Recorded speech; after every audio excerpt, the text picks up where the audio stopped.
parmi toutes les valeurs que peuvent composer une spécialité, la relation patient, c'est ce qui ne me décevrait jamais et je retrouve une richesse avec ça.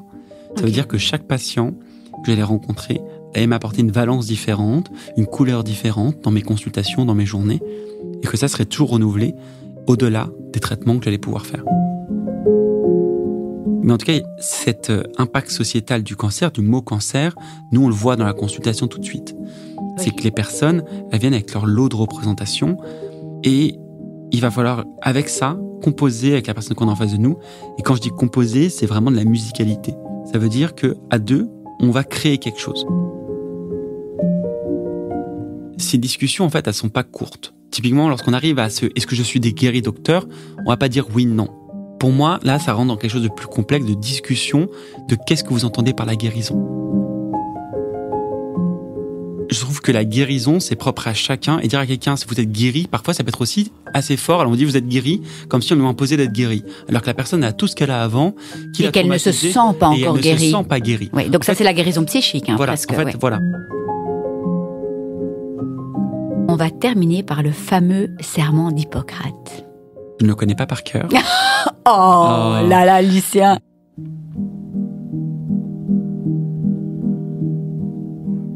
Bonjour, je suis Delphine Rémy et je vous accueille sur le podcast Naître princesse, devenir guerrière. Le podcast qui parle de coups durs, de rebonds et de la maladie autrement. Vous entendrez ici des personnes inspirantes, des médecins, des experts, des philosophes qui, j'espère, vous feront du bien. Vous entendrez aussi des hommes et des femmes, comme vous, comme moi, des super princesses et des héros du quotidien qui gèrent et qui galèrent, comme vous, comme moi. Ils s'écroulent parfois et ils se relèvent. Bienvenue dans le 4e épisode de la série inédite Sous la blouse, un cœur, enregistré avec Lucien Lamy. Aujourd'hui, cancérologue, un choix pour la vie. Choisir une spécialité, c'est souvent un moment décisif dans la vie d'un médecin.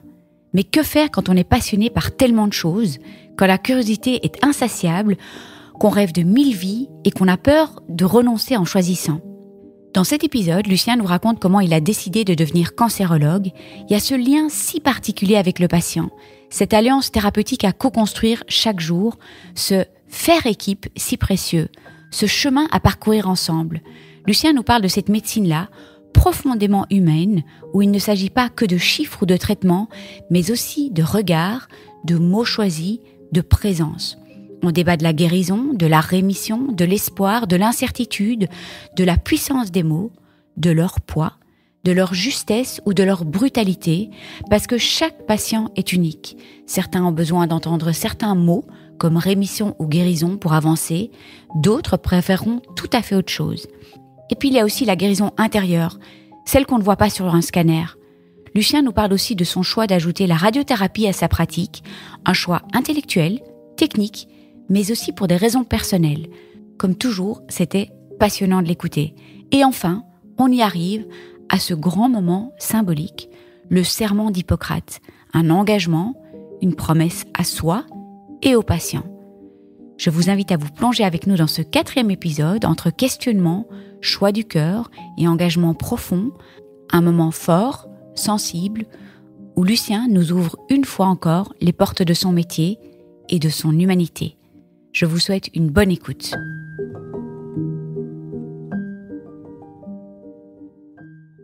Bonjour Lucien. Bonjour Delphine. Lucien, tu as 31 ans. Tu es sur le point de devenir cancérologue. Est-ce que tu veux toujours l'être ? Alors, je m'appelle Lucien, j'ai 31 ans. Bientôt, je passe ma thèse de médecine. Je vais pouvoir réciter le serment d'Hippocrate. Et je me demande, finalement, à 31 ans, est-ce que j'ai le même état d'esprit ? Est-ce que finalement, je n'aurais pas été meilleur chirurgien ?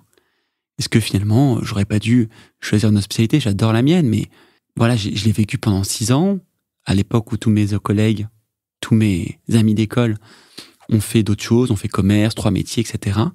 Est-ce que moi, je veux faire cancérologue tout le reste de ma vie, pendant les 40 ans qui viendront ?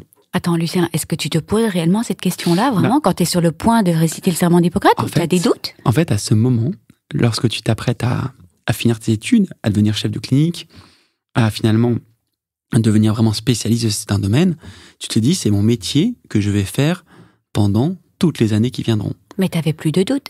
En fait, j'adore mon métier, mais en fait, je pense que les médecins, on a, comme beaucoup d'autres personnes, mais nous sommes curieux.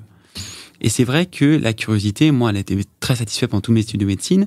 Mais à un moment, c'est vrai que lorsqu'on a 31 ans, qu'on a passé 12 ans en médecine, qu'on a passé 6 ans à apprendre la cancérologie spécifiquement, on a cette petite curiosité qui dit « mais est-ce que j'aurais pas envie de faire autre chose ? Est-ce que j'aurais pas envie de voir d'autres choses ? Est-ce que je veux vraiment aller dans ce côté-là ?» Après, je suis très heureux aujourd'hui en tant que cancérologue. Je m'éclate tous les jours. Avec mes patients, je vis des moments très forts. Mais il y a cette chose qui m'a titillé avant de m'engager prononcer. Ouais, c'est ça. Et je m'en souviens vraiment des appels longs avec ma femme. Mais est-ce que je devrais pas... Mais est-ce que ça, c'est pas toi, Lucien, en fait, tu vois, parce que tu dis on est curieux, mais est-ce que c'est pas toi qui est un boulimique de la vie, un boulimique de... Est-ce que tu auras peut-être pas tout le temps ça, en fait, en te disant est-ce que je ferais pas ça en plus, est-ce que je ferais pas ça en plus. C'est un peu le problème. Ça, c'est toi, Lucien. Moi, j'aurais bien aimé vivre 1000 vies à la fois. Voilà. Et c'est vrai que m'engager définitivement sur une voie, c'est fermer les autres. Et alors qu'en vrai, ma femme me dit régulièrement en fait que j'ai un peu plus de 30 ans, en fait, la vie, elle est pas finie, il y a plein de choses à faire. T'aimes pas faire des choix, en fait, toi. T'aimes pas les choix. C'est difficile, les choix. En fait, moi, j'ai vraiment le choisir, c'est renoncer. Alors, on pourrait dire choisir, c'est préférer. Ouais. C'est plus joli. Et je sais que j'avais écrit un livre pour la naissance de mon premier fils, qui s'appelait « Je veux mourir malheureux », qui est sur un nom d'auteur. Et pourquoi je veux mourir malheureux ? C'est parce que c'est dans la chanson « Je me présente ». Je m'appelle Henri. Oui. Ouais, voilà. Il dit, c'est un boulimique de vie, lui aussi, finalement. Il a envie de faire plein de choses, d'être connu, d'aller avec des femmes, d'avoir du succès. Et finalement, il veut mourir malheureux. Il dit, je veux mourir malheureux. Ouais. Et je me demandais pourquoi cet homme voulait mourir malheureux. Et maintenant, je comprends. Enfin, j'ai compris à ce moment-là, c'était que à la fin de sa vie, il a tellement envie de vivre plein de choses, qu'il va encore mourir dans le fait de j'ai envie encore un peu de ça, j'ai envie de ça, mince si j'avais encore un peu plus de temps pour faire ça. Et donc pas mourir satisfait de dire c'est bon, je suis repu de vie, j'ai une belle vie, c'était cool. Dire mince, mais comment je vais faire pour faire tout ce que j'avais prévu de faire? Et moi c'est comme ça que en fait j'ai un peu ce sentiment, comme tu l'as très bien vu, de vouloir finalement de vivre toutes les vies possibles, quoi. Mais c'est pas possible. Non, c'est pas possible. Et en médecine particulier, moi j'ai été un amoureux de la médecine, je le suis toujours, mais moi l'externat j'adorais vraiment beaucoup de choses. J'ai pas choisi la chirurgie parce que je pensais que je pouvais peut-être me blesser, que je pourrais plus travailler, que peut-être que j'aurais mal au dos, que finalement peut-être le bloc à un moment j'allais plus aimer. On va parler de la cancérologie, je sais après. Ouais. Et j'ai choisi la cancérologie pour des raisons qu'on va évoquer. Ouais. Voilà, c'est un petit teasing aussi. Ouais. Mais à ce moment-là, je me suis demandé, est-ce que j'ai fait le choix de l'endroit où je serais d'une part le meilleur et d'autre part le plus épanoui? Ouais. Alors, pourquoi la cancérologie? Je sais que tu en as un petit peu parlé dans l'épisode 1, mais pour ceux qui n'ont pas encore écouté. Aussi. Ouais, mais juste, est-ce que tu peux résumer pourquoi la cancérologie? Et puis après, on va parler de la radiothérapie aussi. Hein. Aussi, il faut que je parle d'une raison plus rationnelle. C'est qu'à l'époque, je ne savais pas si je voulais être universitaire ou si je voulais aller dans le libéral. Et donc, il fallait que je trouve une spécialité qui se pratique de la même manière en public ou en privé et qu'il n'y ait pas seulement une voie royale et l'autre qui ne l'était pas. D'autre part, je trouve que la cancérologie, c'est une spécialité qui innove tout le temps. Ça veut dire que il y a des études constamment. Aujourd'hui, finalement, je trouve que ça peut parfois être un défaut parce que c'est tellement des innovations tout le temps qu'il faut tenir à jour constamment. C'est pas une spécialité qui est immobile pendant 20 ans, mais c'est hyper stimulant. Ça veut dire que les patients, on a toujours des nouvelles choses à leur proposer, des nouvelles techniques, des innovations thérapeutiques. Et on a une dynamique universitaire qui est très très forte. Ça veut dire qu'il y a des congrès régulièrement. Ouais, pour vous tenir au courant de tous les nouveaux traitements, quoi. Exactement, c'est une spécialité très dynamique. Et tout ça, pour moi, ça m'importait au-delà de la relation patient. Je savais que la relation patient, parmi toutes les valeurs que peuvent composer une spécialité, la relation patient, c'est ce qui ne me décevrait jamais et je retrouve une richesse avec ça. Ça veut dire que chaque patient que j'allais rencontrer allait m'apporter une valence différente, une couleur différente dans mes consultations, dans mes journées, et que ça serait toujours renouvelé au-delà des traitements que j'allais pouvoir faire. C'est complètement mon domaine, hein, évidemment, l'oncologie, et je me dis, on va pas commencer à comparer avec d'autres spécialités ou spécialisations, je sais pas comment on dit en fait, mais tu vois, l'orthopédie, c'est quand même très particulier, l'oncologie. C'est très, très, très particulier. Est-ce qu'on pourrait presque dire que c'est une spécialité qui est plus lourde ou que la relation patient est encore plus importante? Enfin, tu vas me dire, en fait, en neurologie, c'est la même chose. Moi, je trouve que la neurologie, parfois, c'est plus dur parce que on a parfois des pathologies neurodégénératives, on sait que ça va faire que se dégrader, qu'on n'aura pas de... Alors là, la neurologie aussi. Voilà, la neurologie. En fait, chaque spécialité a ses avantages. Ouais, parce que la pédiatrie... je pense pas. Je pense que c'est avec quoi on est plus à l'aise. Cancérologie, pédiatrique... Moi, je sais que la pédiatrie, j'aurais eu des difficultés parce que je sais que j'aime bien parler aux personnes qui sont atteintes de la maladie. Alors qu'en pédiatrie, on essaie de parler aux enfants, mais souvent on parle aussi aux parents. Comme en psychiatrie, moi j'ai eu du mal aussi avec les personnes, par exemple, qui ne peuvent pas forcément... Il y a des pathologies psychiatriques où on arrive totalement à parler avec son patient, mais il y en a certaines où c'est dur d'aider le patient parce que lui-même ne veut pas se faire aider. Ouais. Voilà. Tu vois, en fait, on parle de toutes ces disciplines qui sont en fait moi, je te parle de la chirurgie. La chirurgie, moi, c'est que je me suis vraiment posé des questions parce que la chirurgie, c'est un peu moins un domaine un peu d'art appliqué. Il y a un côté artisan, il y a un côté, on a un rapport avec la matière. Moi, j'aimais bien toucher, j'aimais bien le rapport au corps, j'aimais bien l'idée du bloc opératoire, où on est concentré sur une tâche, où on a cette précision, où l'esprit est là, et dans une concentration très très forte. Le bloc opératoire, c'est un espace assez particulier aussi. Moi, j'adore. Voilà. Ouais, j'adore. Mais je pense que ces expériences que j'ai eues auparavant, d'une part, en tant qu'externe, quand j'ai tenu parfois les écarteurs pendant très longtemps, sans même voir ce que le chirurgien faisait, et d'autre part, avec la dissection, etc. Et aussi ma crainte de ne plus pouvoir pratiquer parce que j'avais une faiblesse physique, un accident ou autre. T'as pensé à ça, toi? Bien sûr. Moi, c'est ça que j'ai aussi un choix très rationnel.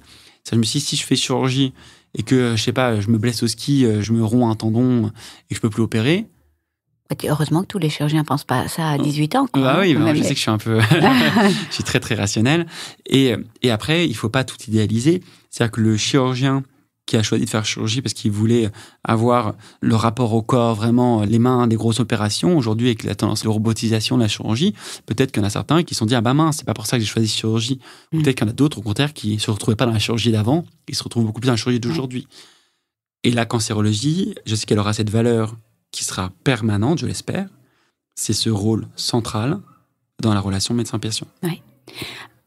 Je vais te poser une question, là, une petite colle, en fait. Qu'est-ce que tu dirais à des étudiants qui veulent choisir la cancérologie? Là, maintenant, en quelques phrases, qu'est-ce que tu leur dirais? Qu'est-ce que je dirais à des étudiants qui disent je vais choisir la cancérologie? Qui veulent cliquer, là, parce que tu as dit, moi, j'ai cliqué sur cancérologie. Oui. Là, tu as 3 personnes en face de toi, qui veulent cliquer sur cancérologie à Paris et qui ont des doutes, et tu leur dis quelque chose. Alors, je pense déjà, je les encouragerais à prendre cette spécialité, parce qu'il y a de plus en plus de personnes qui sont atteintes de cancer, que les personnes sont de plus en plus jeunes, qu'on a besoin déjà d'une part de personnes pour les accueillir, les prendre en charge, mais surtout on a besoin de personnes qui aident à la recherche pour essayer que demain, nous puissions proposer des traitements pour que la plupart des patients qui soient atteints d'un cancer ne meurent plus de cette maladie. Donc ça, c'est important. Ensuite, que c'est un parcours. Mais là, tu devances ma lettre que je vais faire. J'ai fait une lettre. C'est aux internes. Mais c'est pas grave. Vas-y, je te demande vraiment. Voilà. Et de rester concis, mais vraiment, pourquoi est-ce que tu les convaincs Parce que c'est une spécialité qui est magnifique. Moi, je trouve qu'il se passe. J'ai écrit un texte une fois. C'est que la beauté de notre métier, c'est vraiment une beauté d'avoir une personne comme ça qui vient nous voir.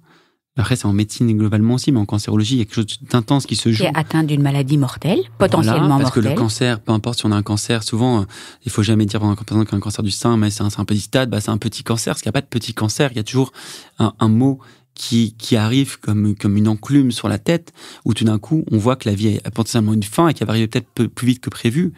Et donc, il n'y a pas de petite maladie.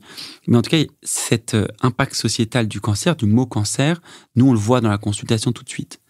Oui. C'est que les personnes, elles viennent avec leur lot de représentation et il va falloir, avec ça, composer avec la personne qu'on a en face de nous. Et quand je dis composer, c'est vraiment de la musicalité. Ça veut dire qu'à deux, on va créer quelque chose. Et on ne se connaissait pas, on n'a pas besoin de devenir amis, c'est pas le but, mais on va devoir co-construire. Et après, en plus, au-delà de construire, on va devoir se tenir par les mains et aller au bout du chemin, comme des jeux, comme si des jeux d'enfants, on a s'accroché la jambe ensemble et on devait marcher comme ça. Mais ça, c'est une situation idéale, ce que tu décris. Oui. C'est la vraie alliance thérapeutique. C'est ça. C'est pas seulement le médecin qui tire le patient, c'est une co-construction. Pour moi, après, c'est vrai qu'il y a des patients qui préfèrent une vision paternaliste de la médecine. il y en a encore. Et il y en a encore. Et le mais c'est médecin vrai ne que le doit pas- patient 2.0 est de plus en plus impliqué. Hein. Et le médecin ne doit pas non plus remettre tous les décisions dans les mains de ses patients, parce que Non, nous, on c'est a les vraiment connaissances, on doit pas dire qu'est-ce que vous choisissez vous. C'est vrai que, selon moi, on doit donner les informations nécessaires pour que le patient puisse participer à la décision. Mais on a quand même encore une fois, les études de médecine sont longues, c'est pas pour rien. C'est parce qu'en fait, il y a plein de sous-sujets que l'on maîtrise et qui sont difficiles à atteindre. Oui. Donc, vous devriez choisir la cancérologie. Pourquoi ? Déjà, parce que moi, je trouve que c'est un des plus beaux domaines de la médecine. Parce que le cancer, moi, je trouve souvent qu'on est médecin généraliste d'un patient qui a un cancer. Ça veut dire que on doit gérer un peu, on doit s'y connaître sur beaucoup de choses. Il y a beaucoup d'organes qui peuvent être atteints. On n'est pas focalisé sur un organe. On doit un peu s'occuper des toxicités des chimios qui peuvent toucher, par exemple, n'importe quel organe.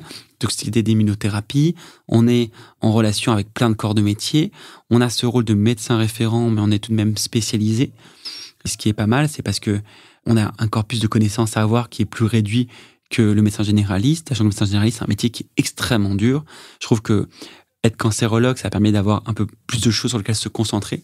Moi, je respecte beaucoup les médecins généralistes qui aujourd'hui, avec tous les domaines de spécialité qui vont de plus en plus loin, ils ont des patients qui viennent voir en consultation avec 8 antécédents, plein de traitements, et ils doivent essayer de faire en sorte de colliger tout ça et en faire quelque chose d'assimilable, de cohérent et pas faire d'erreur, reconnaître le patient quelque chose de grave qui arrive en consultation et celui quelque chose qui est pas grave, et dès qu'il fait une erreur, on va lui tomber dessus. Enfin, moi, je trouve que médecin généraliste, beaucoup de respect pour cette profession qui est souvent sous-estimée.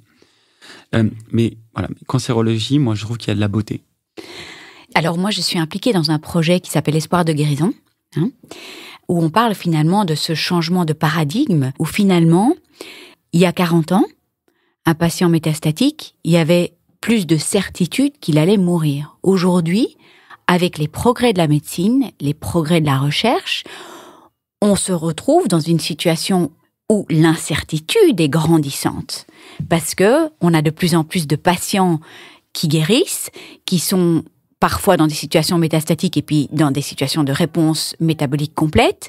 Et donc, c'est super intéressant, ce groupe de réflexion qui est mené par AstraZeneca, avec tous des oncologues qui sont plus âgés que toi, qui ont dit, mais on a vu cette évolution et qu'est-ce qu'on dit ? On est face à une incertitude plus importante. Comment est-ce qu'on parle à nos patients ? Est-ce qu'on parle de guérison alors qu'ils sont en réponse métabolique complète ? Est-ce qu'on parle de rémission ?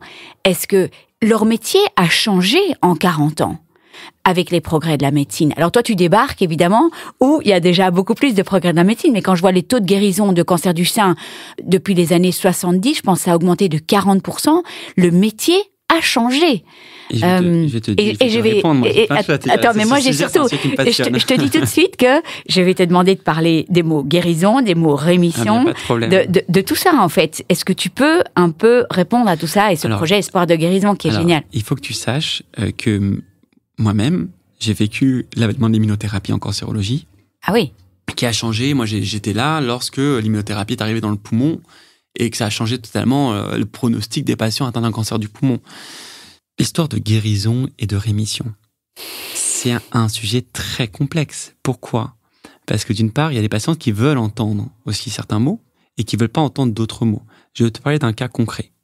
Une patiente qui a un cancer du sein, qui a été retirée, qui a eu la radiothérapie et qui va avoir de l'hormonothérapie. Officiellement, il n'y a plus de cancer. D'accord ? Depuis la chirurgie, il n'y a plus de cancer. Tout ce que l'on va traiter ensuite, c'est un risque de récidive. Et donc un risque de récidive local par la radiothérapie, à distance par l'hormonothérapie lorsque les cancers sont hormonodépendants. Donc la patiente pourra dire « mais je suis guérie, j'ai plus de maladie dans mon corps ». Premier point. Déjà, ce que tu n'as pas dit dans les évolutions, c'est les évolutions des imageries. À une époque, il n'y avait que le scanner. Donc à une époque, tu fais un scanner, tu peux dire « ah bah non, vous n'avez plus rien du tout ». Alors en fait, une tête d'épingle, c'est 1 million de cellules. Ça veut dire que l'apparition ou non d'une maladie, la persistance ou non de maladie, ça dépend de l'efficacité de nos examens d'imagerie, de voir si la maladie est encore là. L'avènement du TEP scanner nous a posé des problèmes. Parce que comment on classifie plus la même maladie. Dans certaines études, par exemple, dans l'inclusion, il n'y avait pas de scanner. Et donc on disait, les patients, s'ils n'ont pas de métastases, on ne va pas faire de traitement. Aujourd'hui, avec le TEP scanner, ces patients qui n'avaient pas de métastases avec le scanner, ils ont des métastases ou ils ont des micrométastases, des petits endroits qui fixent. Bah ça remet en question de qu'est-ce que c'est ne plus avoir de maladie. Donc c'est pour ça guérison ou rémission. Voilà. Donc je te parle de traitement adjuvant. Donc les patients, ils n'ont plus de maladie, donc officiellement, ils peuvent dire je suis en guérison. Moi déjà, d'une part, je parle souvent de rémission et pas de guérison. Pourquoi ? Mais dans la plupart des cas, tu sais pourquoi ? Parce que pour moi, la guérison, c'est revenir à un état antérieur à la maladie. C'est revenir avant tout ça. Sauf qu'on ne revient pas avant tout ça. On a une cicatrice, on a les séquelles psychologiques du traitement, les séquelles psychologiques de tous les impacts que ça a eu sur notre vie. Tu peux quand même être guéri, tu sais, après ça. Ça dépend, justement, des patients, ce qu'ils veulent entendre. Il y a des patients, ils acceptent le fait de se dire, OK, en fait, je suis en rémission, c'est-à-dire qu'il n'y a plus aucun signe de la maladie. Mais tu trouves pas que c'est... on va débattre, hein, là, parce que bien sûr. on va débattre. Attends, après, j'ai pas mais tu trouves pas que c'est période de sursis ? En fait, c'est ça qui est compliqué avec le cancer. C'est que, en fait, tu n'as pas de boule de cristal. Ça veut dire qu'en fait, tu ne peux pas savoir quel patient va faire une récidive ou non.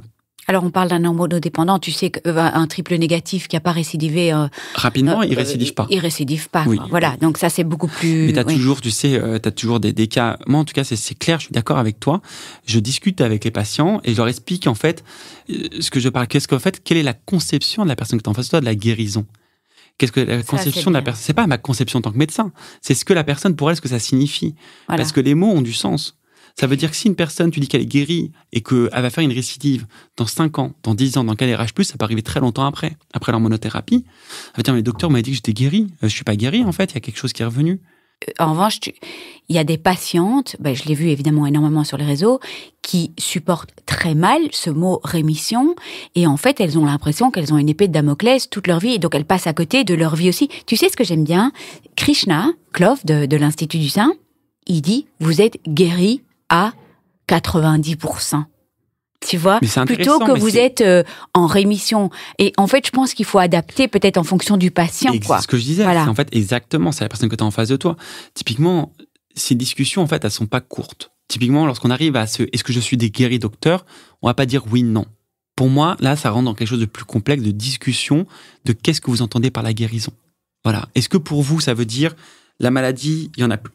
Et la guérison physique et la guérison psychique aussi. Non, mais si ça veut dire, si on prend l'exemple d'un petit cancer en taille, donc qui aurait juste besoin d'une chirurgie, donc une radiothérapie et une hormonothérapie.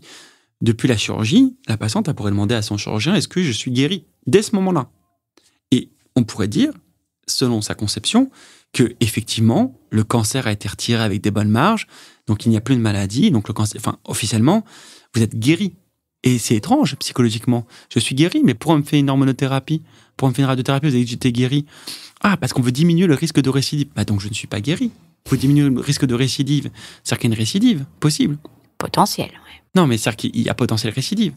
Et dans ces traitements adjuvants, ce qui est très dur à discuter avec les patients, c'est, moi je leur explique bien, c'est qu'on va faire des traitements à certains patients qui n'auraient jamais présenté de récidive.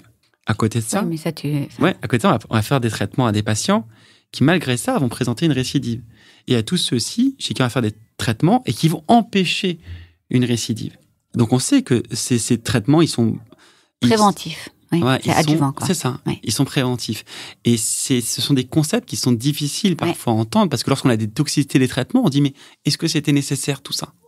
Ouais, c'est tous les podcasts que je suis en train de faire pour le moment. C'est la notion de haut risque et est-ce que c'est accepté? Alors après, il y a toute la question de l'observance par rapport à ces traitements quand on se dit, attends, j'ai plus de cancer, pourquoi est-ce que je dois continuer? Et puis c'est difficile aussi de prendre bien ces traitements et de quand même récidiver, quoi. Donc là, c'est basé sur des statistiques, de toute façon, tout ça. Hein. Donc, c'est pour essayer de faire au mieux. Exactement, on fait toujours au mieux. Et comme tu le dis, moi, la guérison, c'est un patient. Toi, je t'aurais eu en tant que patient. Je pense que c'est un mot que tu aurais eu besoin d'entendre à un moment. Pour pouvoir avancer, pour pouvoir te projeter. Oui, mais ça se sent en discutant avec toi. Et par contre, je leur expliquer en fait la finesse derrière ces mots-là, parce que je pense que par contre, on a besoin de l'entendre pour avancer et pas te dire attention, il peut y avoir une récidive, parce que sinon, comme tu dis, ça fait juste mettre une épée de Damoclès. Mais ça dépend qui. Mais bon, j'ai été voir mon oncologue dernièrement pour parler de l'arrêt de l'hormonothérapie et il m'a dit, je porte pas de jugement. Il m'a dit 50%. Les récidives sont les 5 premières années, et puis 50% sont plus tard. Après, moi, j'ai dit, oh, mon Dieu, mais en fait, étalé sur beaucoup plus de temps. Mais donc, en fait, après, c'est une question de choix aussi, de se dire, oui, je peux encore récidiver après l'arrêt de l'hormonothérapie, quoi. Mais comment est-ce que je vis avec ça? Il y a des personnes qui vivent très mal avec ça. Et comment est-ce qu'on peut les aider? Tu sais, ce qui est encore plus complexe, c'est que je ne suis pas malade. Finalement, je suis face à des malades. Donc, comment avoir la bonne perception de ce sentiment. Moi, je pourrais te dire, oui, mais moi aussi j'ai une épée de Damoclès, je peux traverser la route et me faire renverser par un camion. C'est le dernier truc que tu as envie d'entendre de quelqu'un, non, tu vois. Je pourrais te dire ça. Oui. Tu vois, je pourrais te dire, en fait, on est tous en sursis, on va tous, peut-être, voilà, mais en fait, le jour où tu peux concevoir tout ça, c'est le jour où tu es malade et où tu es dans cette situation de, tu vois, j'ai jamais eu la sensation psychologique d'avoir une maladie qui me pend au nez et de devoir vivre avec. Et je ne sais même pas, je te dis la vérité, je ne sais même pas si une personne face à moi qui me dirait « vous êtes en guérison ou vous êtes en rémission », ça me changerait grand-chose. Essaie un peu de te mettre dans la situation là. Hein ? Je te demande de te mettre dans la situation. Justement, je ne sais même pas si même toi, tu me regardes dans les yeux et tu me dis « tu es guéri », est-ce que ça me suffirait pour te croire ? Peut-être parce que j'ai les connaissances que j'ai, mais je pense qu'en fait, peut-être ça me rassurerait que tu me le dises. Et je pourrais dire à tout le monde « mon médecin m'a dit que je suis guéri ». Mais au fond de moi, je sais qu'il y a quelque chose de grave qui m'est arrivé et que, après, moi, je trouve que c'est pour ça que c'est important la discussion, parce que si ton médecin te dit « vous êtes guéri parce que vous avez un cancer qui était in situ et qu'on a fait des bonnes marges et que ce cancer-là, il n'est pas allé suffisamment profond pour avoir un envahissement à distance », là, ok, tu dis « ok, c'est bon, j'ai assimilé ». Et par contre, il y a la complexité qu'il faut faire entrer en jeu. C'est pas pareil de guérir de certains cancers qu'on sait qui sont tendance à récidiver plus souvent que certains qui n'ont pas tendance à récidiver.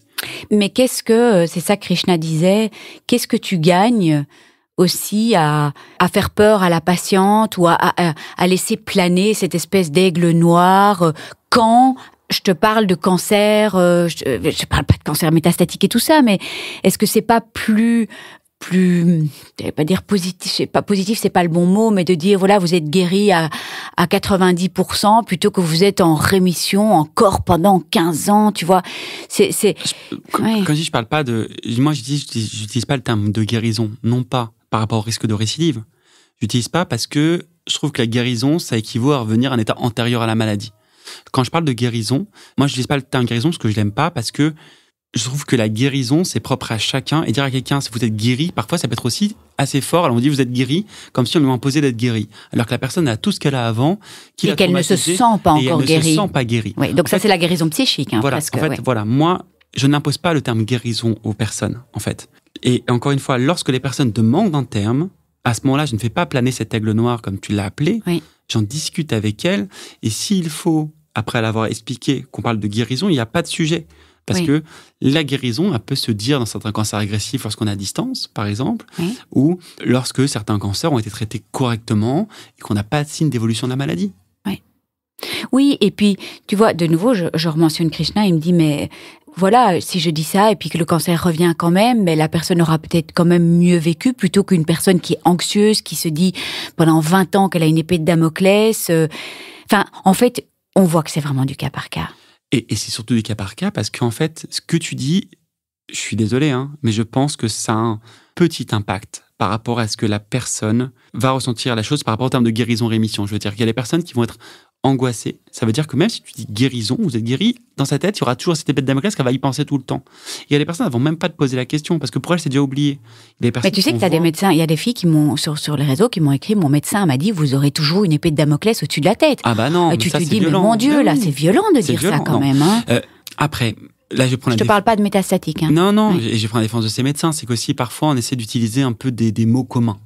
C'est-à-dire qu'en fait, l'épée de Damoclès, c'est quelque chose qui essaye de représenter quand on essaye de... Mais à quoi ça sert d'aller dire ça à un patient, en plus, quoi ? Je ne sais pas. Ça apporte rien. Je ne sais pas, mais en tout cas, il faut savoir, non, peut-être que tu sais... Il y en a qui veulent être prudents.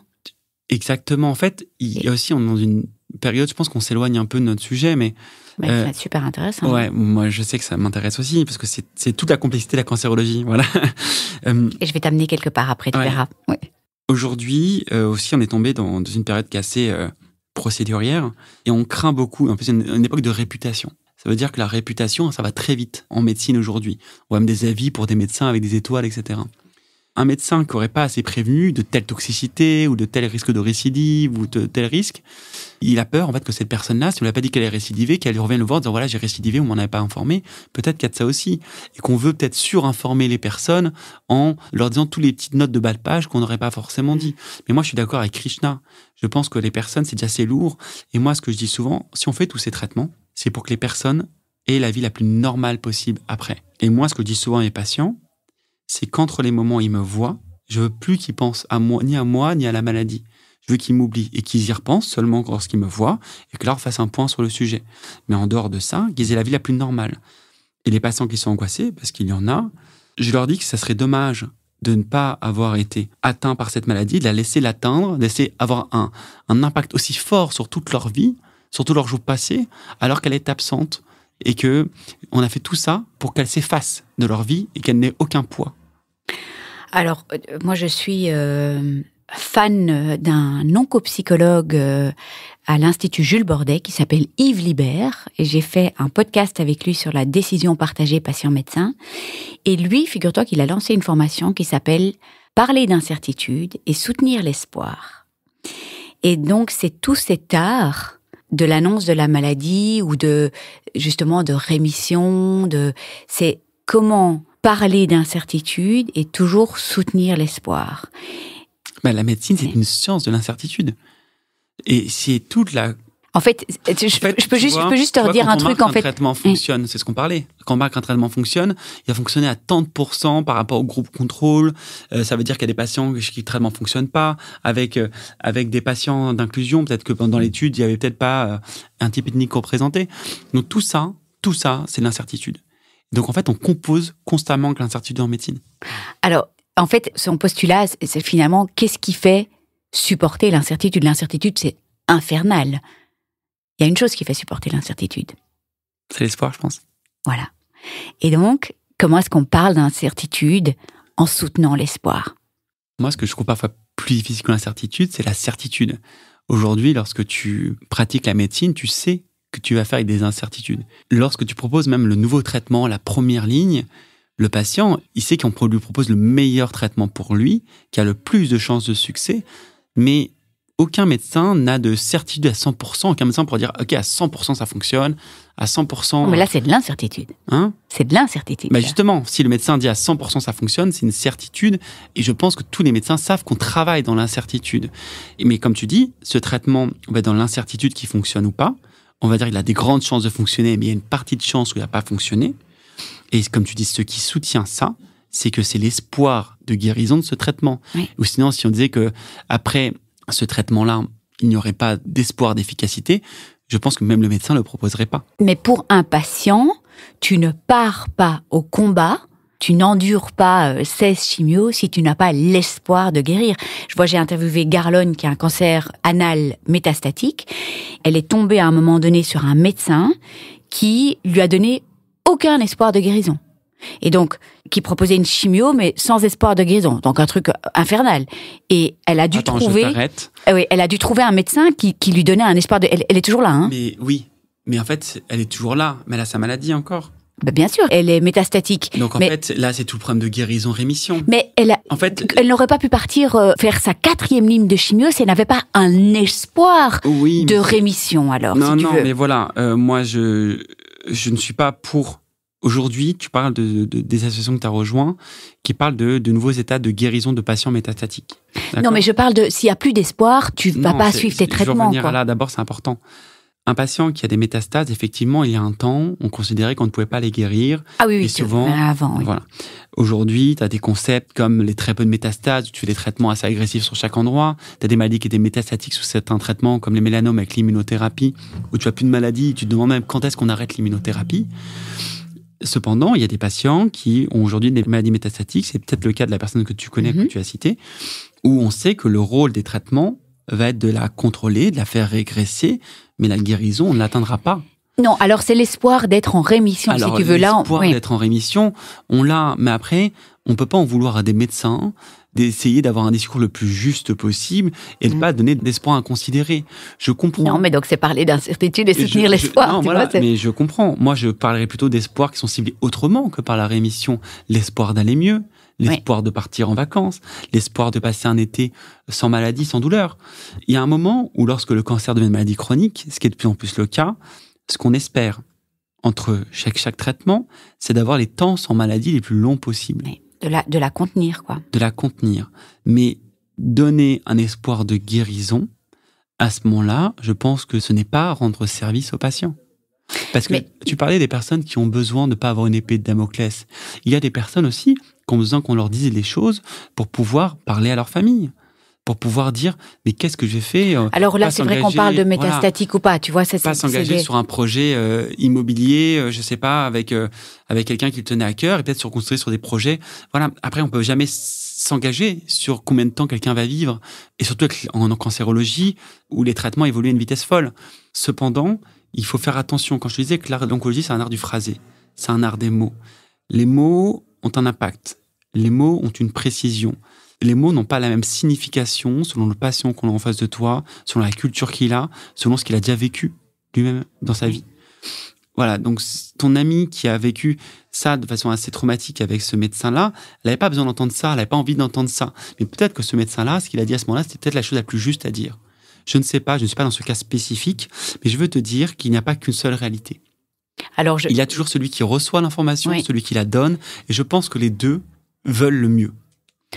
Je te donne un autre exemple de feu ma grande copine Christine, qui, elle, avait un cancer des ovaires et elle est allée voir 3 médecins. Un qui lui a annoncé 9 mois à vivre, et donc elle a carrément, de manière assez... elle avait de la répartie. Elle a ouvert son agenda, elle a tourné 9 mois de pages, elle a dit « Ok, donc j'écris morte 9 mois plus tard. Hein. » 2 autres médecins qui lui ont annoncé 12 mois. C'était insupportable pour elle d'annoncer comme ça, c'est une sentence de mort.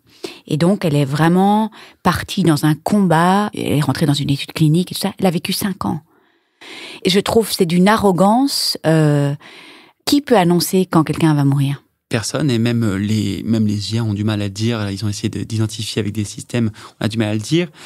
Et ça a été terrible pour cette femme. Oui. Je ne veux pas, encore une fois, médire ce médecin, parce qu'encore une fois, je n'étais pas là dans la consultation, je ne sais pas exactement comment ça a été dit, etc. Il faut peut-être voir tout ce qui s'est passé autour. Moi, je sais voilà. Parce qu'on en a beaucoup parlé avec elle. Voilà, non, mais c'est important, parce que je voulais mettre en valeur le nombre de médecins qui essaient de bien faire pour leurs patients, dans leur annonce, et je pense qu'on a tous assisté à des moments où on se dit, j'aurais pas fait comme ça, mais ce que je veux dire, c'est que Christine, le dernier médecin, il a soutenu l'espoir et il a parlé d'incertitude, tu vois. Exactement, voilà. Et je pense que pourquoi on dit jamais de date de décès, etc., de mort, même dans les études. En fait, ce qui me trompe peur, c'est que les études nous donnent des médianes de survie.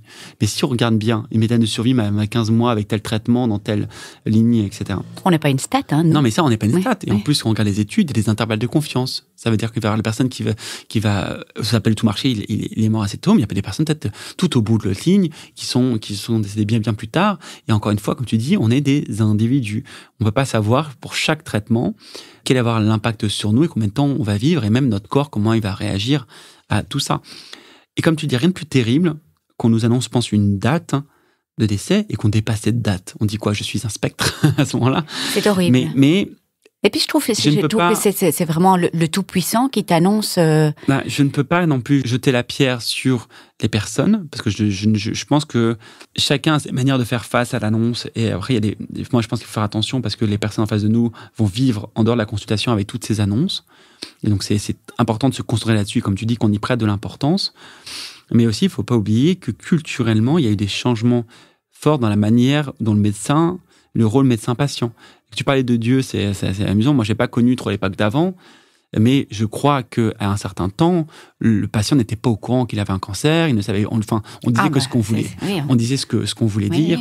Et que, aujourd'hui, ce serait impensable. Voilà, et que le médecin avait un rôle vraiment plus, comme tu dis, paternaliste. Ça veut dire qu'il avait ce rôle de dire, voilà, je te dis des informations rapidement carrées, et on va pas l'enrubaner, quoi. On va pas mettre du paquet cadeau autour, lui mettre de la crème, etc. Aujourd'hui, notre génération, moi, tous les gens que j'ai croisés, même ceux qui étaient mes chefs, j'ai l'impression que c'est très, très ancré, le fait de faire très attention à ces moments-là. Mais ce qu'a vécu ton ami, je trouve ça très difficile aussi. Oui. Écoute, Lucien, moi, je parlerai encore des heures, en fait, de tout ce qui est rémission, guérison, parce que finalement, c'est des débats presque philosophiques, en fait, autour de ces mots et on peut même pas généraliser. Non, il n'y a pas de bonne réponse. Voilà, donc guérison, rémission, incertitude, espoir. Donc, on va clôturer cet épisode. Donc, pourquoi est-ce que tu as choisi la radiothérapie ? Parce que ça, c'est une autre spécialisation. Donc, il y a oncologue médical et puis oncologue radiothérapeute. Alors, pour devenir radiothérapeute, on doit faire le cursus d'oncologue médical. C'est-à-dire qu'en fait, on commence par faire oncologie médicale et en fait, on va se surspécialiser en radiothérapie. La radiothérapie, ce n'est pas une sous-spécialisation. Non. Moi, je peux prescrire de la chimiothérapie et de la radiothérapie. Je peux faire les deux. Ok. Ensuite, la radiothérapie, pourquoi ? Déjà, je t'ai parlé de ma curiosité. C'est vrai que lorsque j'ai fait mon internat de cancérologie, je me suis rapidement trouvé en hospitalisation à me débrouiller avec mes connaissances d'externat. Et finalement, je faisais des entrées-sorties en hospitalisation. Et j'avais pas l'occasion, finalement, d'apprendre des nouvelles choses parce que je gérais des patients en salle. Je vivais beaucoup de choses humainement, mais intellectuellement, il me manquait quelque chose qui me permettait finalement de vous montrer vraiment que j'étais en train de devenir spécialiste. Lorsque j'ai fait mon stage en radiothérapie, j'ai découvert un nouveau monde. J'ai découvert un monde où on dialogue avec des physiciens, on parle de photons, d'électrons, de protons, avec des grosses machines qui livraient de la dose. Et il y avait un côté où on prenait soin des patients sans être avec eux, on dessinait des volumes, on voyait ce qu'on allait épargner, traiter, on allait utiliser des techniques innovantes, on dialoguait avec nos physiciens pour faire le meilleur traitement possible pour les patients. Et ça, moi, j'ai trouvé ça, tout d'un coup, waouh, hyper captivant, quoi. J'apprenais des choses, j'ai l'impression vraiment d'apprendre une spécialité à part que mon ami gastro-entérologue ou que mon ami neurologue, il ne savait pas faire. Et j'avais l'impression d'avoir une spécialisation en cancérologie, un traitement du cancer spécifique, et aussi, quelque chose qui n'est pas neutre, c'est que en oncologie, je voyais que peut-être qu'émotionnellement, me connaissant, je ne sais pas si j'arriverais à garder l'empathie longtemps. Si à un moment, j'allais pas soit devenir blindé, soit faire un burn-out émotionnel parce que j'aurais trop absorbé des patients. La radiothérapie, l'avantage que ça a, c'est qu'on a du temps de consultation, on a beaucoup de consultations, mais on a aussi du temps technique. On va faire nos contourages, nos volumes, on va dessiner finalement, c'est ça, on va dessiner sur les scanners pour préparer le traitement. On va avoir du temps, on va valider les dosimétriques des physiciens. Mais tu vois quand même les patients. Oui, on a beaucoup de consultations quand on les voit la première fois, on les voit pour la radiothérapie en fait, oui. Et après on les voit en surveillance. Oui. Les patients qu'on les a traités, on les suit sur des années. Ah, tu vois, ça c'est la différence avec la Belgique en fait, hein. Parce que le radiothérapeute, c'est pas lui qui prescrit l'hormono, c'est pas lui. Nous, on prescrit, voilà, exactement. Donc ça, c'est vraiment la différence. Le radiothérapeute, en fait, tu le vois à la fin pour ta radiothérapie, puis c'est tout. Mais tu continues après avec ton oncologue. Ah bah non, nous on suit beaucoup nos patients. Ou tu continues avec ton gynécologue si t'as pas eu de chimio. Bah nous on suit beaucoup nos patients. Il y a les mêmes patients qu'on suit presque exclusivement. Par exemple, des cas de un chirurgien ne peut pas opérer un patient, il nous l'envoie pour une stérotaxie du poumon. Une stérotaxie, c'est une très haute dose de radiothérapie très précise sur une lésion pulmonaire. Mais il arrive que ces patients les suivent seuls, ou avec le pneumologue. Mais il y a beaucoup de patients, ou les cancers de prostate, qu'on a traités par radio-hormonothérapie ou radiothérapie. Souvent, on les suit en attendant avec l'urologue, ou on peut les suivre seuls. Ok. Donc, tu vois, c'est donc, c'est la radiothérapie, ça m'a permis de continuer à faire de la cancérologie, de pouvoir toujours être aussi impliqué émotionnellement avec mes patients, mais en ayant ces temps de soupape, de redescente en émotion, où je m'occupe d'eux sans être auprès d'eux. Mais par contre, c'est plus toi qui prescris les chimios. Si. Ah, tu fais typiquement, encore avec aussi. mes collègues, là, il y en a beaucoup qui... Moi, là, j'ai pas une grosse activité de chimiothérapie, mais par exemple, là, les 6 derniers mois, j'ai donné un coup de main dans un service de chimiothérapie qui a besoin d'aide. Oui. Donc, j'étais en hôpital 2 jours de chimiothérapie, je prescrivais les chimios. Et il y a beaucoup de mes collègues qui, toutes les semaines, font de la chimiothérapie et de la radiothérapie. Ok, mais donc tu as encore parfois la casquette d'oncologue médical, quoi. Sans problème. Et Ouais. d'ailleurs, ce que je me dis, c'est que si demain, je veux être oncologue médical, c'est-à-dire justement la radiothérapie ne me plaît plus, je peux postuler dans un service d'oncologie médicale et je peux le faire. Après, peut-être qu'il me faudra une remise à niveau sur certains protocoles, sur certaines manières de faire. Ça, j'en suis certain, parce que les toxicités des traitements, je les maîtrise moins bien que mes confrères. Ouais. Donc la radiothérapie mettait un certain souffle ou un petit moment de soupape aussi et très technique. Oui. Deux gros points. La Oui. curiosité, Oui. apprendre quelque chose de tout à fait nouveau. Moi, je trouve ça passionnant comme métier. Encore une fois, il faudrait venir à un service de radiothérapie pour voir à quel point c'est passionnant. Non, mais en plus, c'est devenu tellement performant, quoi. Tellement technique, on a de plus en plus d'indications, on arrive à traiter, pour le coup, des patients qui étaient métastatiques, ils sont devenus curables pour la plupart avec la radiothérapie stérotaxique qui permet des très peu de métastases de les traiter. Ouais, Donc aujourd'hui, on traite tous les sites métastatiques quand ils sont petits, s'il n'y en a pas trop, et on permet de mettre des patients en rémission. Ouais, ça y est, on utilise le mot. Ou en guérison s'ils ne sont pas dressés depuis longtemps. Donc la curiosité, et d'autre part, me permet d'être une soupape pour l'émotion. Et à chaque fois que je revois mes patients, vu que je ne les vois pas toute la semaine, je ne fais pas des consultations toute la semaine, je suis très heureux de les revoir parce que j'ai ces temps pour décomprimer. Ouais. On va terminer par le fameux serment d'Hippocrate. Je ne le connais pas par cœur. Oh là, Lucien. Mais c'est quelque chose... Tu l'as pas sur ton téléphone, là? Tu l'avais pas ouvert? Non. Mais c'est long ou pas? C'est assez long, mais surtout que je pense que moi, c'est intéressant, je trouve, de parler du serment d'Hippocrate parce que on attend tous ce moment avec impatience. Et, c'est hyper solennel ou quoi? Et c'est vrai que c'est assez solennel. C'est-à-dire qu'on le dit lors d'une thèse, de notre thèse de médecine. Donc ça aussi, c'est assez drôle parce qu'on a parlé de l'internat. Finalement, on n'est pas docteur en médecine, mais on est médecin. Pour moi, on est médecin lorsqu'on est interne, on est médecin lorsqu'on est externe. Mais on devient docteur. Parce qu'on dit docteur, mais des docteurs, il y en existe plein. Il existe des docteurs en philosophie, des docteurs. Voilà, on devient docteur parce qu'on a passé notre thèse en médecine. À la fin de notre internat, avant notre poste de chef, la plupart du temps. Et donc, on va dire ce serment que tous nos confrères nous ont dit, qui a été revu d'ailleurs, et qui dit globalement qu'on doit... Si tu jurais sur une Bible, quoi. Exactement. En ce moment, j'avais posé ma main sur la tête d'Hippocrate. Est-ce que tu te souviens d'une phrase en particulier? Ne pas nuire, par exemple? J'ai pas le souvenir. Moi, c'est marrant, c'est celle-là que je me... Il y a le primum non nocere, en premier, ne pas nuire. C'est-à-dire qu'en fait, lorsque tu n'es pas sûr d'avoir un traitement qui soulage le patient, au moins ne lui provoque pas de nuisance. Oui. Donc, moi, ce qui m'a le plus marqué, c'est le fait dans le serment d'Hippocrate, on s'engage à donner les soins à quiconque nous le demandera. Et je remercie la France et l'État, de pouvoir réaliser cette partie du serment. C'est-à-dire qu'on n'a pas à se demander les conditions de ressources de la personne pour pratiquer un soin. C'est-à-dire qu'on a vraiment cette faculté de pouvoir soigner. Parfois, c'est critiqué, mais je trouve que c'est une vraie force de ne pas refuser un soin à quelqu'un qui n'aurait pas les moyens de se faire soigner. Aussi, j'avais... c'est malheureusement pas le cas de tous les pays, mais... Voilà, mais chez nous, c'est une chance. Je crois que c'est quand même une obligation, en fait, aussi aux États-Unis de soigner. Tu peux pas refuser un soin. Tu peux refuser des soins pas urgents, je crois. C'est-à-dire qu'en fait, je crois qu'en Suisse, pareil, c'était s'il y avait un soin... Si tu arrives dans un centre de trauma, tu dois être pris en charge. Ah oui, voilà. Mais pareil, en Suisse... Mais donc ça, c'est dans le serment d'Hippocrate, en fait. Ouais, de ne pas refuser un soin à l'indigent ou à quelqu'un qui demande le soin. Aussi, ce qui m'avait marqué, c'était le côté de taire les secrets. Initialement, on devait taire les secrets. Et ça, aujourd'hui, par exemple, c'est des choses qui sont un peu remises en question lorsqu'on a des problèmes de violence ou de viol, etc. Et, que vous étiez tenu par le secret professionnel. Ouais. Et je sais que, typiquement, ça, moi, c'est très important. Et du coup, c'est marrant parce que souvent, les gens essaient de savoir ce qui se passe. Voilà, on parle parfois des histoires, mais on dit jamais les noms. Ça, c'est important. Mais c'est vrai que cette histoire du secret médical, c'est très compliqué parce qu'aujourd'hui, on nous demande parfois d'être...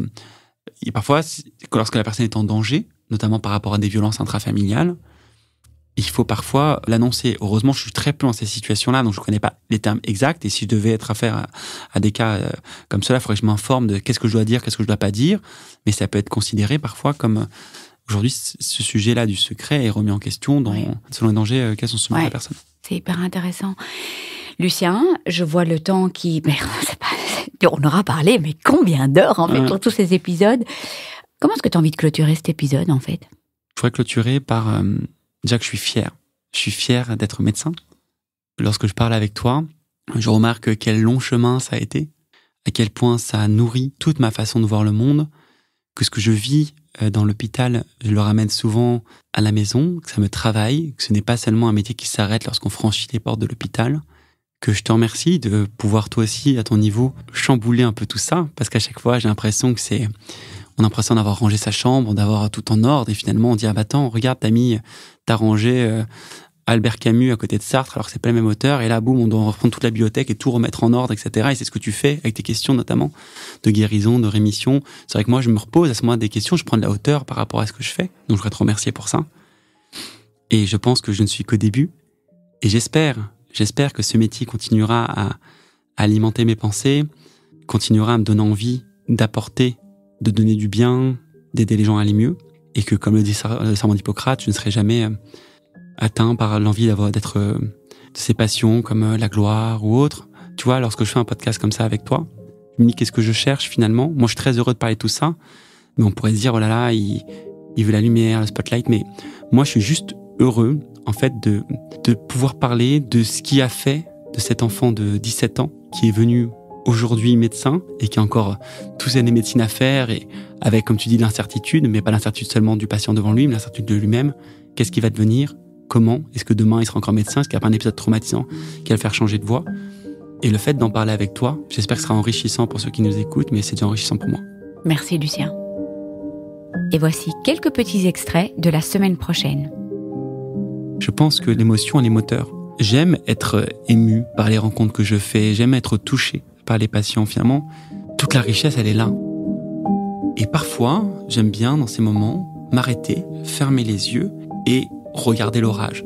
Et en fait, c'est ça, il y a une sorte de... Il y a de la beauté dans l'orage. Il y a de la beauté. Et parfois, quand on parlait d'émotions, je suis heureux de pouvoir vivre ces aléas émotionnels. Que ça soit dans la joie, mais dans son contraste extrême, la tristesse, la mélancolie, parce qu'il y a quelque chose de vivant, de fort, de vivant dans tout ça. Consoler, ça s'apprend. Consoler, ça veut dire savoir voir quelqu'un en face de nous dont l'équilibre est défaillant, quelqu'un qui était déséquilibré par que ce soit la vie, que ce soit une annonce, soit une maladie, et savoir être ce troisième pied qui le fait tenir un peu plus debout pendant un moment. Même s'il y a des moments où vous avez l'impression d'être comme une barque sans pagaie au milieu d'un lac et sans aucune rive à l'horizon, qu'il y a toujours quelqu'un qui aura un petit phare pour vous aider à avancer dans une direction. La vie, on pourrait qu'on se le dise nous aussi, plus fréquemment, que la vie, elle n'est pas seulement dans le futur, la joie n'est pas seulement dans le futur, dans la programmation, elle est aussi dans tout ce qu'on vit au quotidien. J'aimerais vous lire cette lettre que j'ai écrite pour les jeunes internes et que j'aurais aimé avoir reçue moi-même. Je vous remercie de tout cœur de nous avoir écoutés. N'oubliez pas de vous abonner si vous désirez recevoir les notifications des prochains épisodes.